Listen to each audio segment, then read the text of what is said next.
Assalamu alaikum, welcome to Khan's Kitchen. Please don't forget to subscribe our channel and press the bell icon for the latest update. तो आज की जैसा कि आप देख रहे हैं हमारी रेसिपी है वो है खोए की जलेबी यानी मावे की जलेबी, जो कि बनाना बहुत ही आसान है और बहुत ही जल्दी बन जाती है, बहुत ज़्यादा टाइम कंज्यूमिंग नहीं है। तो चलें शुरू करते हैं बनाना जलेबी। इसके लिए 1 टेबल टी स्पून मैंने लिया है ड्राई ईस्ट, जो इंस्टेंट ईस्ट होता है।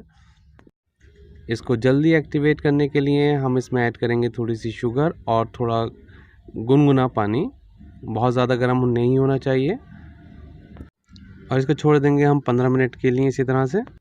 और हमने लिया है 150 ग्राम मैदा और इसमें हम ऐड कर देंगे ये ईस्ट और इसका एक थिक बैटर तैयार करेंगे। नॉर्मल जलेबी का जो बैटर होता है वो थोड़ा सा लूज़ होता है, पतला होता है, मगर इसको हम थोड़ा थिक रखेंगे। और इसमें इसके लिए साथ में जो खोया की क्वांटिटी रहेगी वो भी सेम अमाउंट में रहेगी, यानी कि 150 ग्राम।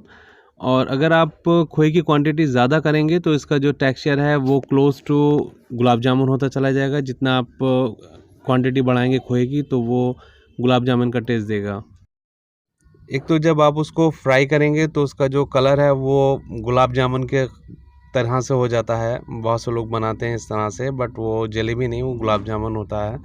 तो अगर आप रियल जलेबी की तरह से उसको खाना चाहते हैं तो आप इसके अंदर इक्वल अमाउंट रखें, 50% मैदा और 50% खोया, और इसको खूब अच्छी तरह से बीट कर लें कि इसके अंदर लम्प्स ना पड़े, गुठली ना पड़े। 1 घंटे के बाद इसका हम टेक्सचर चेक करेंगे किस तरह का हो गया है। अब इसको हम रख देंगे 1 घंटे के लिए अच्छे से बीट करने के बाद। 1 घंटे के बाद तकरीबन इसका टेक्सचर इस तरह का हो गया है। ये इसमें फर्मेंटेशन शुरू हो गई है और ये अपने साइज़ में डबल हो चुका है। तो अब हमारा जो नेक्स्ट स्टेप है वो है खोया इसमें ऐड करना। तो ये हमने लिया है 150 ग्राम खोया। इसको हम मिक्सी में थोड़ा दूध डालकर, ज़्यादा नहीं डालेंगे, थोड़ा सा दूध डाल के इसको बीट कर लेंगे जिससे इसके अंदर दाना ख़त्म हो जाए, स्मूथ पेस्ट बन जाए। और फिर इसके अंदर हम डाल देंगे अपना ये खमीर, यानी कि ये डो। बहुत ज़्यादा बीट नहीं करना, बस 10 सेकंड के लिए इसको आप विप कर लें तो वो भी काफ़ी है इसके अंदर अच्छे से मिक्स होने के लिए। और हम इसको वापस इसमें लौट देंगे अपने बाउल के अंदर और रख देंगे एक साइड में तकरीबन 15 मिनट के लिए। इस बीच में हम चाशनी तैयार कर लेते हैं। इसके लिए मैंने 300 ग्राम शक्कर ली है, शुगर, और इसमें थोड़ा सा सैफ़्रॉन डालकर 300 ग्राम ही पानी इसके अंदर ऐड कर दिया है। और इसका एक अच्छा सा घोल बनाने के बाद इसकी चाशनी तैयार करेंगे। 300 ग्राम से आप थोड़ा सा ज़्यादा ले सकते हैं इस तरह से। और इसको हल्का सा थिक करना है, बहुत ज़्यादा थिक ना करें। और जब इसके अंदर चिपचिपाहट शुरू हो जाए, जब आपकी उंगलियां आपस में चिपकने लगें, तो आप इसको बंद कर दें।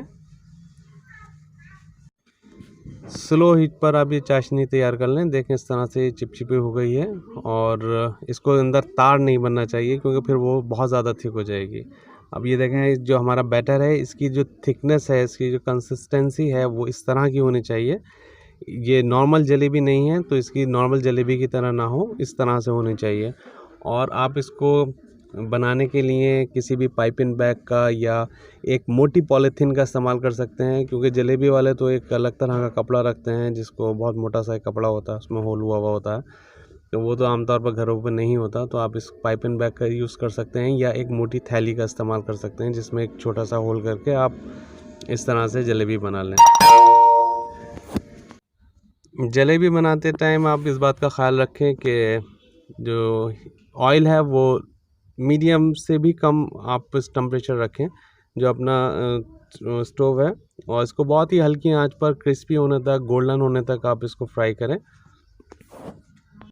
अगर आप इसकी आंच तेज़ रखेंगे, हीट ज़्यादा रखेंगे, तो ये बाहर से तो गोल्डन हो जाएगी बट अंदर से ये कच्ची रह जाएगी। तो इसलिए जलेबी जो होती है वो लो हीट पर बनती है, लो टेम्परेचर पर बनती है। तो आप इसको गोल्डन क्रिस्पी होने तक आप इसको हल्की आंच पर बहुत ही आराम से बनाइए, कोई जल्दी ना करें इसमें। हाँ, और एक ख़ास बात कि आप जिसमें फ्राई करेंगे वो फ्लैट पैन होना चाहिए, नीचे से उसका जो बेस है वो फ्लैट हो, डीप ना हो और इसमें बस 1 इंच से ज़्यादा तेल ना हो, 1 इंच जो उसकी हाइट हो तेल की हो। और इसको कंटिन्यू आप थोड़ा बहुत इसको हिलाते रहें, क्योंकि इसमें जो बीच में टेम्परेचर ज़्यादा होता है। तो देखें मेरी जलेबी साइड से ज़्यादा सिक गई है और सेंटर से दूसरे साइड से कच्ची है। तो आप इसको मूव कराते रहेंगे तो परफेक्ट कलर आएगा। खोया अगर ज़्यादा होगा तो इसका कलर जो है वो बहुत डार्क ब्लैक हो जाता है, जो दिखने में अच्छा भी नहीं लगता। और अगर आपको ज़्यादा खोया पसंद है तो आप इसके अंदर क्वांटिटी इसकी जो है परसेंटेज बढ़ा सकते हैं, बट उसका जो टेक्सचर है और जो टेस्ट है वो जलेबी का कम और गुलाब जामुन लगने लगता है। और अब हम इसको डाल देंगे चाशनी के अंदर। और चाशनी में डालने के लिए आपको मैं एक बात बता दूं कि आप जितनी देर डालेंगे चाशनी में, ये सॉफ्ट होती चली जाएगी जैसे गुलाब जामुन होता है। तो क्योंकि ये नॉर्मल जलेबी नहीं है, तो बस आप इसको इस तरह से 1-2 बार इसमें बस टर्न करें और इसको फ़ौरन निकाल लें, जिससे ये क्रिस्पी रहेगी। और क्योंकि ये बहुत तेज़ी से चाशनी को अब्ज़ॉर्ब कर लेती है नॉर्मल जलेबी के मुकाबले पर, तो आप इसको जल्दी से डालें और जल्दी से निकाल लें। तो ये देखें हमारी जलेबी तैयार है और बहुत ही ज़्यादा डिलीशियस है, बहुत ही ज़्यादा क्रंची है ये। और इस पर हम डालेंगे आलमंड फ्लेक्स। आप इस पर पिस्ता भी डाल सकते हैं जो आपको पसंद हो, और ना चाहें तो इसमें कोई ज़रूरी भी नहीं है कि आप इस पर डालें। खोए की जगह पर आप कंडेंस मिल्क का इस्तेमाल कर सकते हैं, क्योंकि खोया या मावा हर जगह पर अवेलेबल नहीं होता।